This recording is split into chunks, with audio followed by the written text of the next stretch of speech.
แต่เขาอุ้มลูกวันนี้กันได้ไหมเขาก็จะมาจับจิตจ้อยสุญญาสุโยมให้จับให้โยมให้รับฟังมาถ่ายมาประชาสัมพันธ์เรื่องของตนญาติโยมที่จะได้กลับเชิญบ้านขึ้นเรื่องนั้นกันขอให้มีสติบางคนกับมาวัดก็ไปเตะหันนี่หันหน่อยไปก็แก๊กๆขนาดก็ว่านะเอาสองคึกสามคึกมาสั่นกับเบ็ดได้เนาะสร้างสรรค์กับหมู่กับผู้อยู่ทางปตทน้องล่าเมืองสีโคตรตะบอง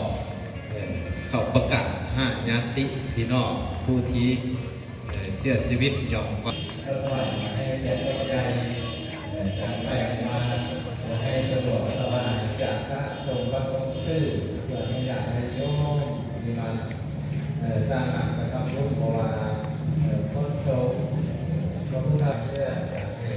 มีความสุขสวัสดีเป็นทางปลอดภัยเมื่อบ้านวัดเพื่อนไปจะดื้อเด้อเพื่อนจะโดนตัวนั้นได้ต้นสงเพื่อนจะดื้อมาหาองค์น้ำหอมให้เป็นจิตอกจิตใจ